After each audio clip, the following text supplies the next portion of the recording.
Hello, everybody, and welcome to the second installment of the Community Relations Corner, a new weekly Zoom series and podcast discussing issues of concern to the New York's Jewish community, as well as our friends and partners all over the city. I'm your host, Michael Miller, the Executive Vice President and CEO of the JCRC, of the Jewish Community Relations Council of New York. And on each episode of the Community Relations Corner, we're going to be joined by guests representing political, religious, economic, and diverse community leadership in New York, many of whom I've had the honor and pleasure of getting to know over the course of my tenure at JCRC. Together, we'll explore topics which span their interests, backgrounds, and current events impacting the New York Jewish community and its neighbors, as well as our state, our city, our nation, and the world. But first, a word from the sponsor for this show. This episode of the Community Relations Corner is sponsored by the Free Synagogue of Flushing, Queens, serving the Reformed Jewish community in Queens, New York for over a century.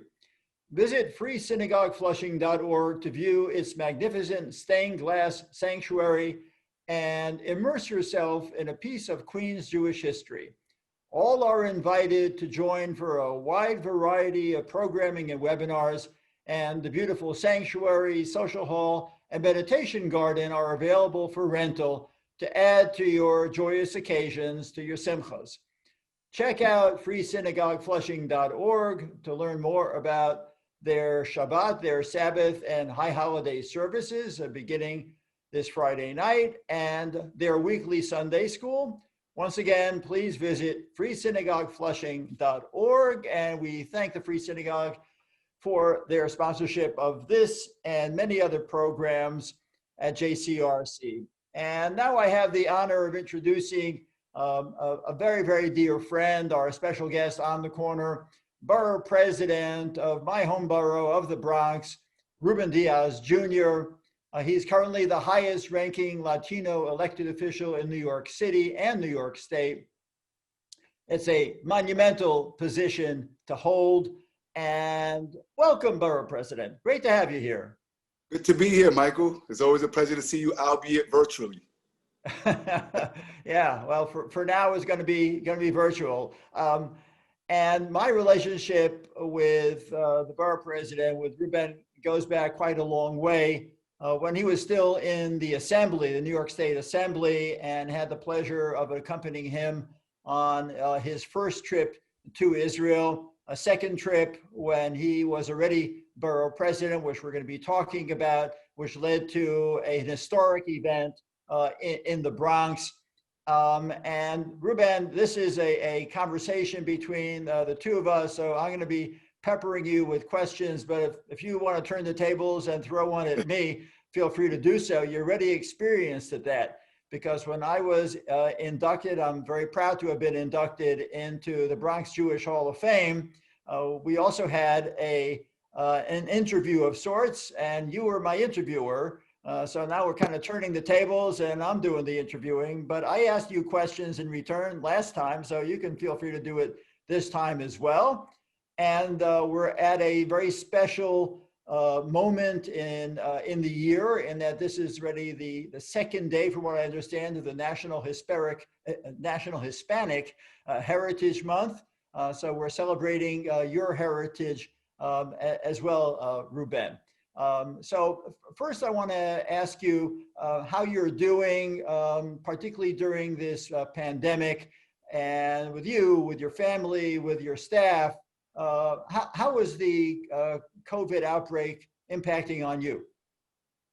So personally, my family and I are great. We're blessed. We're safe and healthy. Thank God. Thank God. We don't have, we can't complain personally. Professionally, as the borough president, and well, I should say my family's fine, but we have a lot of personal friends who have passed on, unfortunately, and who have been sick and hit with this horrible pandemic. If New York City has been hit with the storm, the Bronx and other neighborhoods throughout the city, like the Bronx, is the eye of the storm.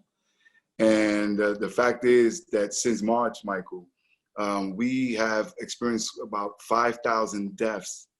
So I don't know if there's been a point in history in our borough where if you take all types of death in aggregate, natural causes, sickness, you know, homicides, whatever have you, if you put them all together, I don't know if the Bronx has ever experienced 5,000 of our Bronxites that died within a 4-month period of span.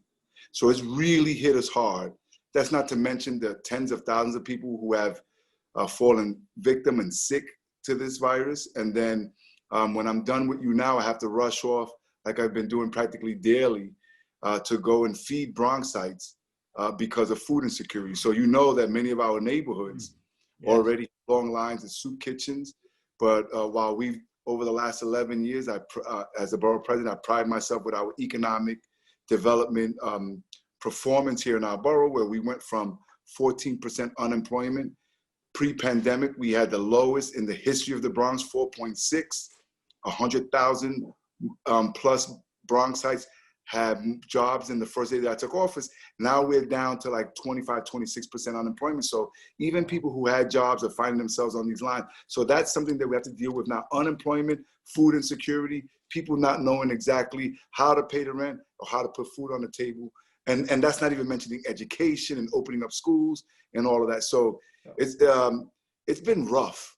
It's been rough in our borough, but you know what? It's been rough for everyone throughout the city, the state, and even in this country.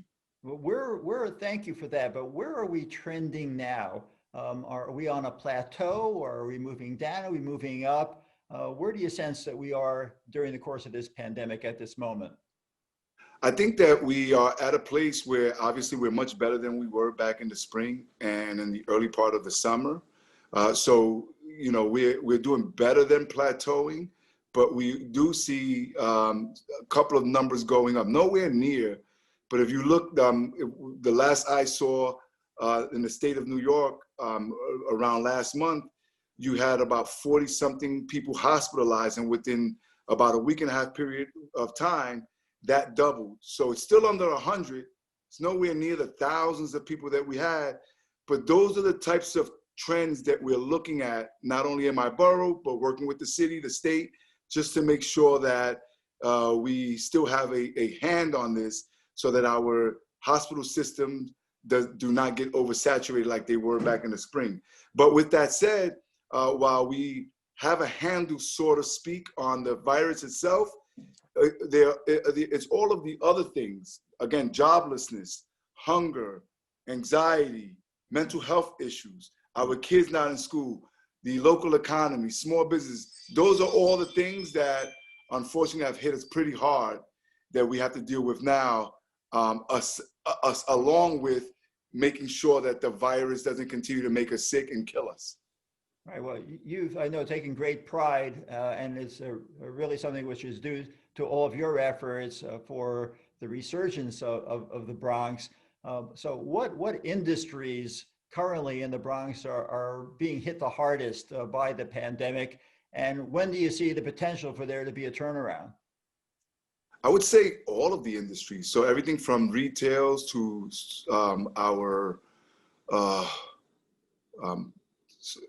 everything from restaurants to our nightlife. The healthcare system has been exacerbated.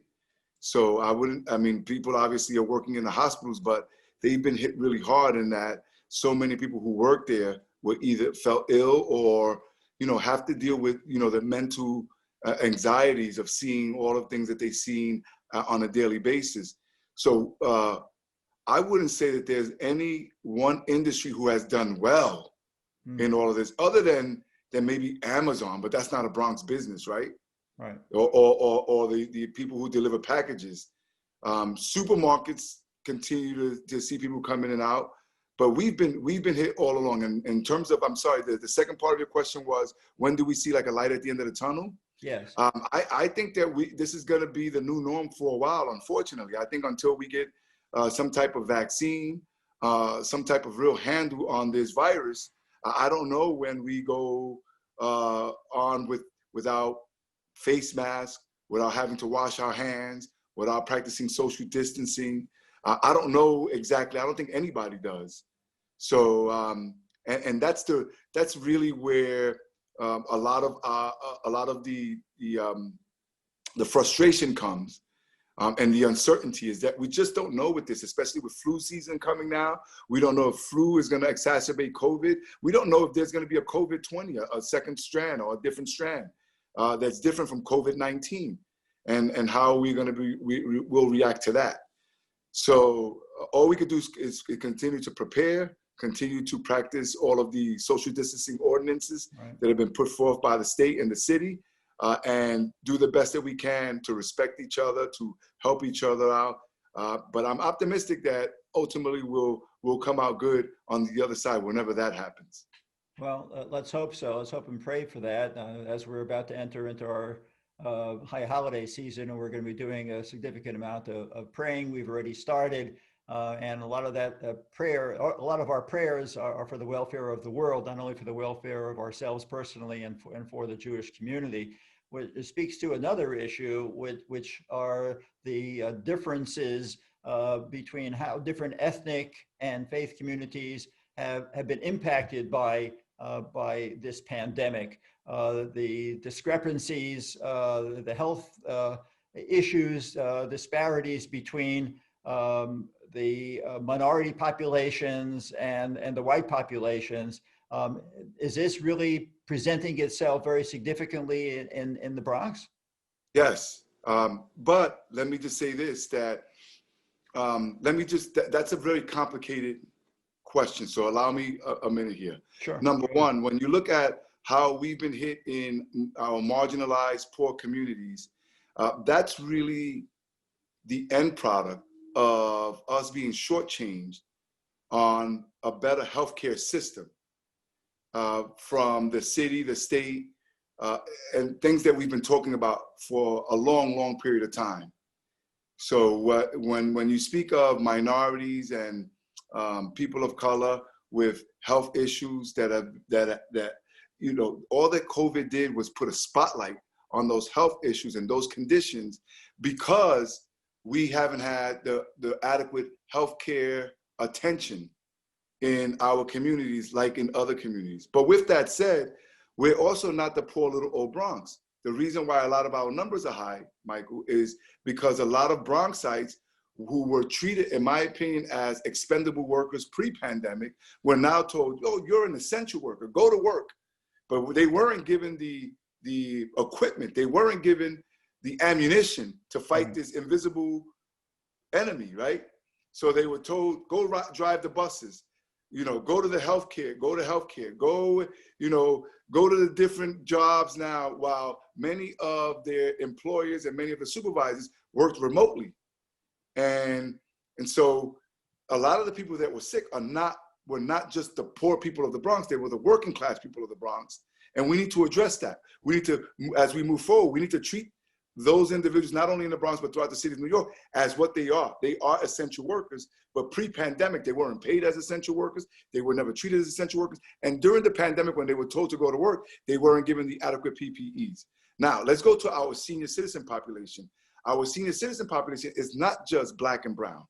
The fact is that we had a lot of Jewish, a lot of people who were white, who were in our nursing homes, right, who were also hit hard in the nursing homes. And so when you look at this pandemic, if nothing else, I hope that what we all learn is the fragility of who we are as human beings, of what society is, and how we sometimes take society for granted, where the economy could tank, where something can, you know, hit all of us, regardless of your religion, regardless of really your age, your ethnic group, or the corner of the borough that you live in, or the city that you live in, or the corner of the world that you live in.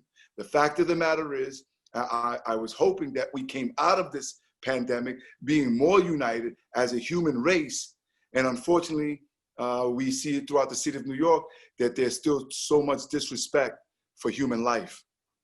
Yeah, you're 100% correct. And I think it's really terrific what you're accomplishing in the Bronx. We at JCRC through our Center for Community Leadership led by Rabbi Bob Kaplan, whom you know very well as a resident of Riverdale. We're building a healthcare disparities coalition, interfaith healthcare disparities coalition. We're starting in a different borough, and hopefully we'll expand it to the Bronx as well. We're starting in Brooklyn, but we have seen across the board how people of different ethnicity, different backgrounds, whether they're Latino, whether they're Black, whether they're Asian, South Asian, we really need to come together as a united New York to combat this pandemic, and only then can we hope to hopefully collectively achieve success and win this battle.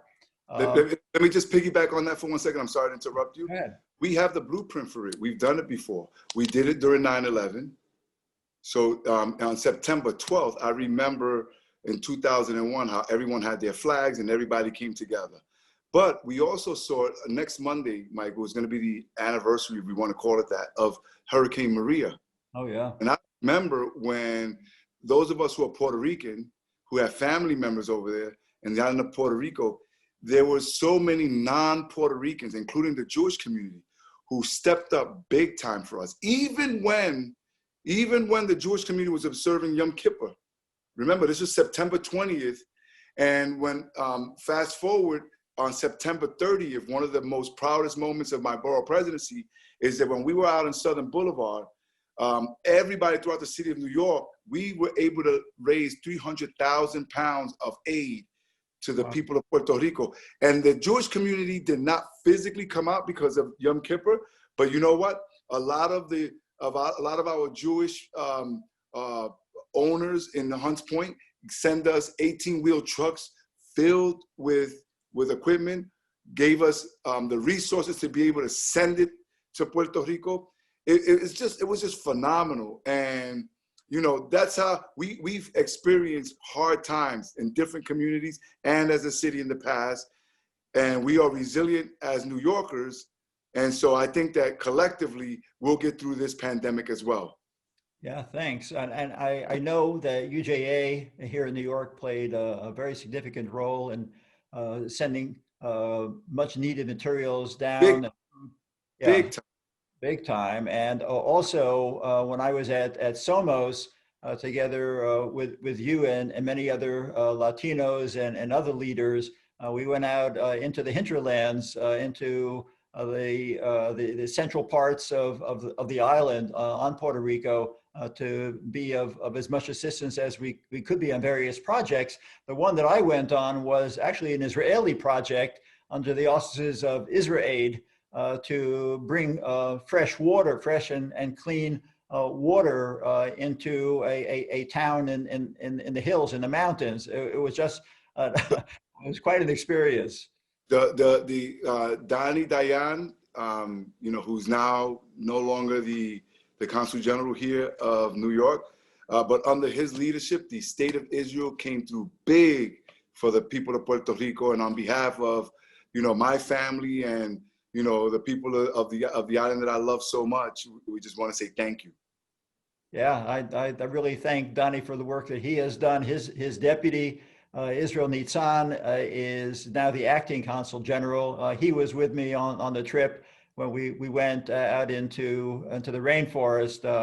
It was, as I said, it was quite an experience, and Israel really, the state of Israel, not only Israel Nitzan, but the state of Israel really did step up. And speaking about stepping up, I just want to pause for a moment and just remind everybody who's watching that this episode of the Community Relations Corner is sponsored by the Free Synagogue of Flushing, serving the Reformed Jewish community in Queens, New York for over a century. Visit freesynagogueflushing.org to view its magnificent stained glass sanctuary and immerse yourself in a piece of Queens Jewish history. All are invited to join for a wide array of programming and webinars, and the beautiful sanctuary, social hall, and meditation garden are available for rental to add to your joyous occasions. Check out freesynagogueflushing.org to learn more about their Sabbath, their Shabbat, and high holiday services beginning this Friday night. and weekly Sunday school. Once again, please visit freesynagogueflushing.org. The president of the Free Synagogue of Flushing, Ed Shorter, is a member of our JCRC board of directors and its cantor. Alan Brava is a very dear friend as well. It's a great place to go if you're looking for a synagogue in the Reformed tradition. And it's also an incredible place to visit. And I hope, Borough President, that one day you'll have that opportunity as well to see the beautiful stained glass sanctuary. I would love it. I want to pivot back to Ruben Diaz. Mm-hmm. As we did last time with Tish James, I think that people who are on this webcast really want to know who you are. So please give us a little bit of background of where you were born, where you were raised. I know that both of us were raised here in this borough. I was in the Northwest Bronx, just down the block on Davidson Avenue from the Kingsbridge Armory, right near Lehman College, and all those other educational institutions. Where were you brought into this world and raised? So first of all, if I could sum it up, I'm a Bronx boy who has been blessed with the opportunity to have the best job in the planet. I am the president of my hometown, the Boogie Down Bronx. And I was born to Puerto Rican parents. My mother is from Ponce, which is on the south side of Puerto Rico. My father's from Bayamón, on the north side of the island of Puerto Rico. They met when my father left the military. He came to Brooklyn. So a lot of people have to know that Puerto Ricans initially came to Brooklyn when they came to New York. From Brooklyn, then you go to the Lower East Side. From the Lower East Side to what we know today is Spanish Harlem. From Spanish Harlem to the Bronx. A lot of people think that Puerto Ricans just come straight to the Bronx. So the Bronx is really like the last stop.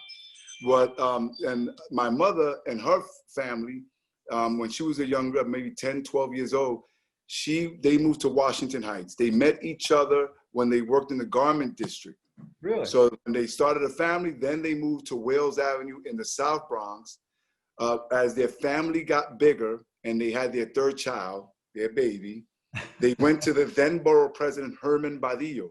Yeah, sure. To Herman Badillo's office, and they needed a bigger apartment because their third child was going to be born. They needed more space. So I was born in 525 Jackson Avenue. It's New York City Housing Authority. Really? Yes. I'm the youngest of three. My sister Damaris, who's a retired police officer, sergeant. Yeah. My brother, who is a supervisor for New York City Housing Authority. We went to public schools. I went to PS5 in the second grade. They identified me as a gifted and talented student. So I went to PS31 in the Grand Concourse. Then I went to the SP program in the South Bronx, 145th Street in Willis, Clark Junior High School 149. I then went to Lehman High School. It was in my senior year because my zone school was Stevenson High School. And it wasn't such a great high school, Michael. During my senior year, I transferred back to Stevenson because my parents didn't want me there. And I was chasing after a young lady. So 31 years later, Hilda's still my girlfriend and wife. So, you know, I was, again, born in the South Bronx, but then we moved to the Soundview section of the Bronx when I was about 4 years old. And this is where I lived my entire life. This is where I then got introduced to politics at the tender age of 7, where my father first ran in 1980 for the state Senate seat. My family is always giving back. You know my father's story and history. My mother is a retired daycare teacher. I decided to get into politics at a young age because I could not be a rap star or I couldn't be the shooting guard for the New York Knicks. So I decided to get into your aspirations? I would have, so, you know, politics was my third choice. At the age of 21, I ran for district leader and won. Wow. At the age of 22, I ran for the New York State Assembly and lost in a special election. I ran against the county organization. I lost that race in a special election of February 1996, but in the primary, I won, and I became, at the time, the youngest member of the state legislature. I served in Albany for 12 and a half years, 7 terms. And then in 2009, when the former borough president, Adolfo Carrion, went to work for the Obama administration, I became the 13th borough president, and I'm just finishing out my 3rd term. Wow. That's quite a story. So where did you first encounter the Jewish community? Or maybe I could even ask a more personal question. Who were the first Jewish people you ever met? I was born in what was called Jewish Memorial Hospital. Hmm. So, you guys got to understand that while you and the View, not you, you know me, we like family already. But the View is, I'm not just a politician. I don't put my finger to the wind. I was raised I'm not the most devout Christian, but I was raised in a religious family, Pentecostal family. And we were raised where in my birth certificate, it says I was born in Jewish Memorial Hospital. And when Sunday schools, you hear about, the Jewish people. And we were raised that the Jewish people are the chosen ones. Bottom line, that's it. It's never, my support for Israel, my support for the Jewish community has never been political. It's been the way we've been raised. And so when you say, what was my first interaction of my first memories, it's always been there. When my father became a pastor and I was a young kid, my father became a pastor at Seward. It was a church here in Seward. Prior to the church being a Pentecostal church, it was a synagogue. So the Star of David was everywhere. Inside, engraved. I remember the Star of David being in the banisters on the staircases, and me asking about it, being all around and outside the church, all along the sanctuary. So I remember, asking my mother, "Oh, look at my birth certificate. Where was I born? Jewish Memorial Hospital. Where is Jewish Memorial Hospital?" It didn't exist anymore, right? Right. So, but I, I remember Jewish always being just a part of who we were, our faith, and being taught to respect the Jewish community as being a chosen people.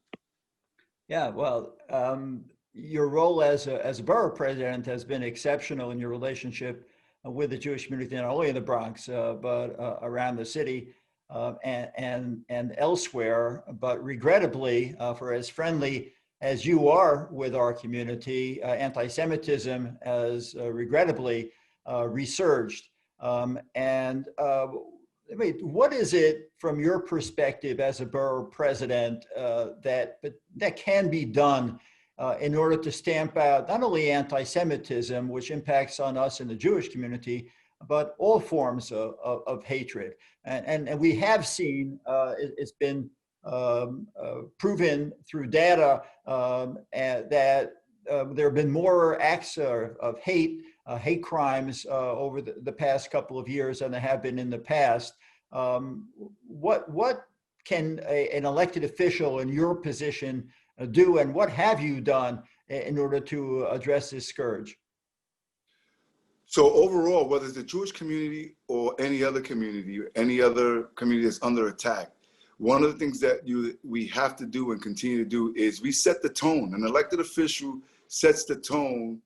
So whenever anti-Semitism or hate rears its ugly head against any community, the elected official should be out there saying that this is not acceptable, that it will not be tolerated, number one. But even before you get to that ugly space, right? Because it is unfortunate that we've seen a spike in anti-Semitism.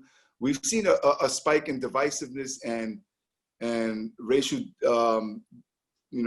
intolerance all over, right? So, but one of the things we have to do prior to that is some of the things that we've done together, Michael, is by celebrating together, is by helping each other when in times of need, the same way the Jewish community did to the Puerto Rican community, the same way that, we all have conversations. I remember early on, he's no longer elected, but he's my brother from another mother. Well, I have two brothers from another mother who are Jewish. Kalman Yeager, who's in the city council, right, and David Greenfield, who is now part of the, leading the Met Council. Yeah. Right. So one of the things that we did early on, and Kalman and I, we share the same birthday. Kalman was my finance, before he got elected, he was my director of finance for my campaigns. He's my brother. But one of the things that we did with David Greenfield is we used to have mixers feel-good mixers. We didn't wait until, right? A lot of times we all stand together and have press conference or marches or rallies when something really bad happens. Yeah. I remember with Greenfield, we would have mixes with Latinos, elected officials and leaders, and Jewish leaders.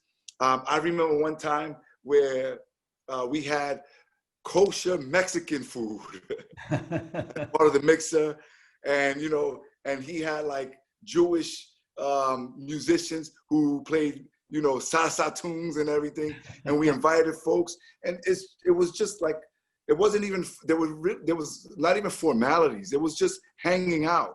It was being around each other. It was having conversations. It was us, people like me visiting Israel, and people like you visiting Puerto Rico, and just getting to know each other and asking questions and informing the other people about what our concerns are or what our misconceptions are, right? I remember, you and so many others just inquiring about the future status of Puerto Rico, and how many times I've been to Israel, you said, twice, and just knowing the complexities of the politics of Israel and the complexities in the Middle East, and having questions that you don't get answered just by looking at the media. So I've done everything from, those mixers to lighting the menorahs, working with the Hebrew Institute of Riverdale, and having Israeli, acknowledging the birthday or the anniversary of the birth of Israel as a nation, inviting a lot of people, not just the Jewish community of Riverdale, celebrating those men and women who come from the Bronx, such as yourself, through our virtual Bronx Jewish Hall of Fame, thanks to the Bronx Jewish Historical Initiative. Shout out to Howard Teach. Right. Doing a virtual tour. So when you look at churches and buildings and places now that used to be synagogues, remember that the Jewish community had a larger population in the Bronx at one point than the entire state of Israel. That's correct. So just do all of these things, as well as standing together during times of need. Those are the things that need to happen. That's right. In 1948, when Israel was established, there were 600,000 Jews living in the Bronx and about 600,000 Jews living in the state of Israel. That's the Bronx that I grew up in. A very, very Jewish, expressive feeling within the borough, and I think you certainly have worked very closely with the Jewish community to bring it back as far as it has come during the course of your tenure. But I wanted, you touched on the Israel thing. Maybe you could share with our viewers what your reaction was when you saw the Democratic Socialists of America, the DSA questionnaire, asking candidates for city council to sign on to a pledge not to travel to Israel. And it was really a direct hit at JCRC, not to travel to Israel on JCRC missions, and to be supportive of BDS. What was your reaction?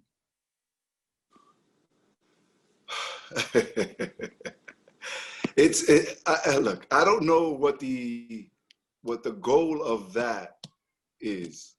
I don't know what the purpose of that, because again, even if you're someone, which I am not, even if you have issues with JCRC, even if you have questions about, the relations with Israel and Palestinians, and up into better, how does it help staying away? For what I would say to folks is, if especially you're like me, a young Puerto Rican kid from the Bronx, my experience when I traveled it was an eye-opener. You learn so much about the people of Israel. You learn so much when you go there about the history of Israel. You learn so much about the economy, the scientific advancements. You learn about religion. For me, spiritually, those trips did something to me. There are relationships with people that I went to when I first went with JCRC to Israel. I think it was 2008. There was a delegation of, I think, 18, 19 assembly members. And while the vast majority of those members are no longer in the assembly, and I'm not in the assembly, the relationships that we were able to Right. to solidify in that trip are relationships that I'll have for the rest of my life. The second trip, what we were able to do is, I mean, think about how we were able to visit telecommunications companies over there. We were able to have a dialogue with, you know, Palestinians over there. We were able to show the men. I was the head of the delegation. That was different. My second visit was different than the first visit, because in this one, I was the second one, I was the only elected official, and I was the head of the delegation. And we were able to show businessmen and women, clergy from over here, non-for-profit heads, take them to Israel. So it was an eye-opener for them. And those are relationships that now they all have. And then lastly, think about how one of the things that came out of that trip was one of the most historic days of my borough. We went and visited Ruben Rivlin, right? That's correct. We went to the official residence of the president of the state of Israel. That has to be a chapter in my book, in my memoirs someday, because, and obviously you were there, Michael, That's but correct. for me to sit with the president of Israel, sit with him at the head of the room, That's the way correct. I've seen prior to that, I've only seen that with other heads of states Heads of and state. dignitaries, right? Right. Well, you're a head of the state of the Bronx. Right. And then the fact that we connected so well that the following week he was to give a speech here at the United Nations. And then what he did is that he changed his schedule. He did the speech, but he changed his schedule and he came to the Bronx. That was historic. Whenever in the history of the Bronx did the president of Israel come and visit, we had a packed audience. Remember that day in the Bronx Museum of Art? We had about 300, 400 people. Half the room was Latinos, half the room were Jewish. It was incredible. So my thing is this. My thing is, even when you disagree, I do not understand how staying away and not having a dialogue with the people that you disagree is any helpful. So I really don't understand what the end goal is to that.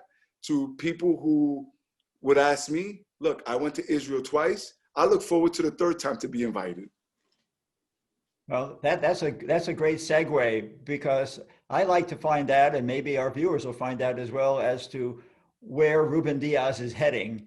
Now that we know that you're not running for mayor and you're not running for any other elected position, what is Ruben Diaz going to do with all that extraordinary talent? Where is that talent going to go?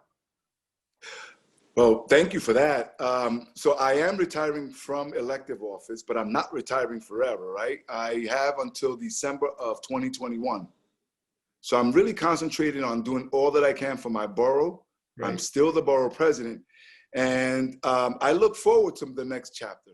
And where that is, I would be lying to you if I told you that I have a definitive place where I'm going to go. I have to think about it and speak to different people. I know that I would like for whatever I do to still be something that I'm passionate about, as I am as an elected official and as a public servant, and I want it to have meaning and purpose.